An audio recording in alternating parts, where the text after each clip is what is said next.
we are going to discuss, we have already started the chapter number 12, and today we are going to discuss a new topic, that is building your business presentation.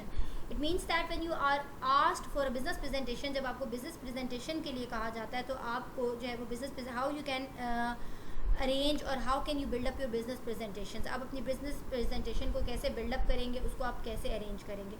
In building your presentation, we will see that it means that how you will organize and how will you compose your presentation, and how to edit your presentation, how to proofread, and how to evaluate all your work. So number one is that organize your presentation. The first thing is that you need to organize your presentation, कि आपने सबसे पहले अपनी presentation को organize करना है. When you prepare your presentation, translate the major headings in your outlines into titles for slides. It means that we are discussing, it is on the page number 403. We are discussing the 403. The topic is building your business presentation. And in your business presentation, the first step is that organize your presentation. When you prepare your presentation, you need to translate all your major headings, all your major points in your outlines और into the titles for slides. यानी कि आपको सबसे पहले जो है वो slides के लिए जो आपने टाइटल्स देने होते हैं, आपको अपनी मेजर हेडिंग्स को जो है वो ट्रांसलेट करना पड़ता है. You need to build bullet points using short phrases. In preparing a presentation slides, अब उसमें प्रेजेंटेशन स्लाइड्स की अगर बात करें तो प्रेजेंटेशन स्लाइड्स में जो है वो स्लाइड रॉकेट होता है, और जो है प्रेस प्रेजेंटेशन होती है. You can use the same graphic highlighting techniques which you use और such as bullets, numbers and headings.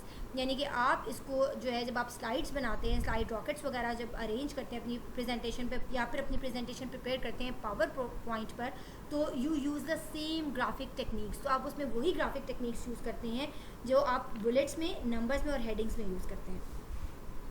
The slides you create to accompany your spoken ideas can be organized with visual elements.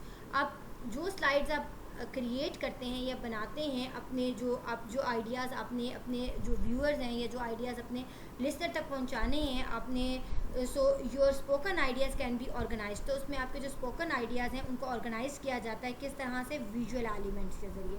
So that will help your audience to understand and remember what you want to communicate with them.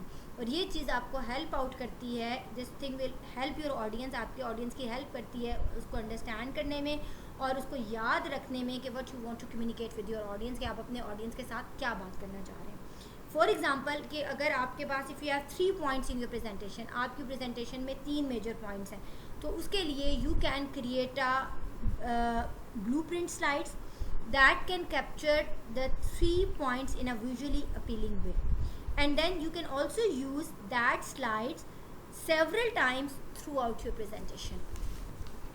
इसी तरह आप near the beginning, the blueprint slides can provide an overview of your point of view or of your points. जब आप उसको जो है blue prints में, अगर फॉर एग्जांपल आपकी प्रेजेंटेशन में 3 मेजर पॉइंट्स हैं और अगर आप उन 3 मेजर पॉइंट्स को जो है वो ब्लू प्रिंट स्लाइड में जो है वो शो करते हैं और विजुअल अपीलिंग के लिए, तो उससे ये होगा कि ये आप जो है इन स्लाइड्स को बार बार यूज़ कर सकते हैं. ठीक है जी, थ्रू आउट योर प्रेजेंटेशन, अपनी पूरी प्रेजेंटेशन के बीच में. और दूसरी बात ये है कि नियर द बिगनिंग, शुरू में ये जो ब्लू प्रिंट स्लाइड्स हैं, that can provide an overview of your presentation, overview of your points.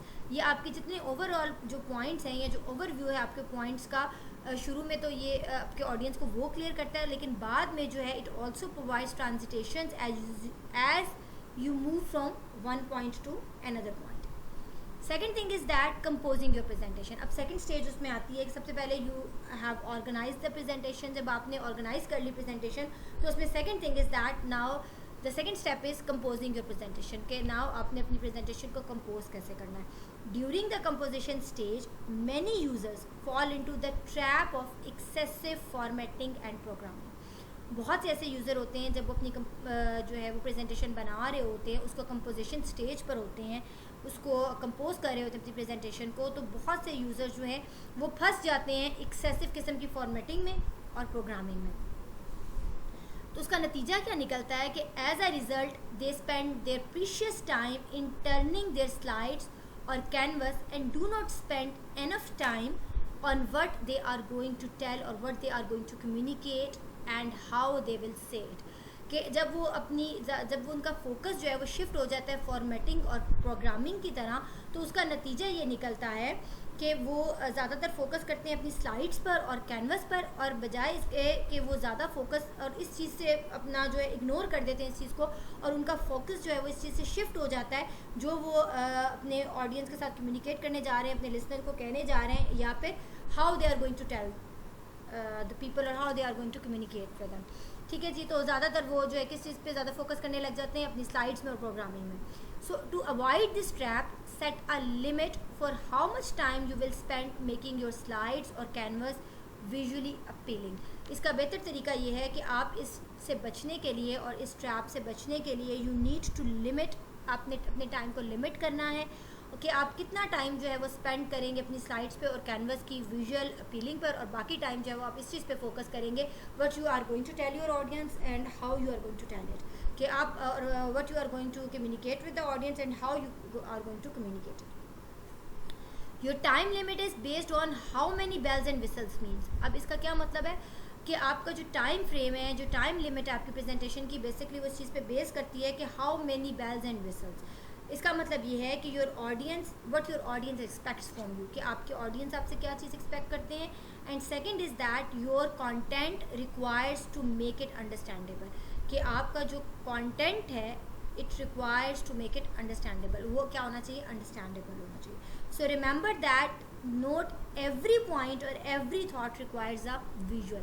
ज़रूरी नहीं है कि आपकी जो हर पॉइंट है प्रेजेंटेशन का, या आपकी जो प्रेजेंटेशन की हर थॉट है उसके लिए आपको विजुअल वो चाहिए, आपको उसके लिए विजुअल अपील चाहिए, या आपको उसके लिए स्लाइड बनानी है, या आपको उसके लिए जो एक्सेसिव फॉर्मेटिंग की ज़रूरत है। So you need to create a slide और canvas only if you accomplish at least one of the following purpose. उस वक़्त आपके लिए स्लाइड बनाना ज़रूरी होता है, या उस वक़्त आप स्लाइड क्रिएट करें, कैनवस क्रिएट करें, या जो है यू गो फॉर फॉर्मेटिंग, जब आपको इनमें से कोई एक, जब आपका पर्पस हो। Number 1, general interest in what you are saying and helps the audience follow your ideas. या तो इफ़ यू वांट टू, या अगर आपका पर्पस ये है कि you want to create a general interest in what you are going to say and helps the audience के they follow your advice, कि वो आपकी एडवाइस को जो है वो फॉलो करें। Secondly, highlight points you want your audience to remember. आप अगर आपको ये लगता है कि इसलिए आप स्लाइड बनाएं, उन पॉइंट्स की स्लाइड बनाएं जो पॉइंट्स आपको ये लगता है कि आपके ऑडियंस को ये पॉइंट्स जो है वो याद रखने चाहिए। Third thing is that introduce और रिव्यूज़ योर की पॉइंट्स। इंट्रोड्यूस करवाएं सबसे पहले अपने की पॉइंट्स को। जब आपने इंट्रोड्यूस करवाना है या रिव्यू करवाना है, तो उसके लिए बेहतर ये कि आपने स्लाइड्स बनाएं या विजुअल्स की तरफ जाएँ। Provide a transition from one major point to the next, या फिर जो है अगर आपको ये लगता है कि आपने जो है वो एक पॉइंट से दूसरे पॉइंट में ट्रांजिट करना है, तो उसके लिए भी जो है you should make a slides.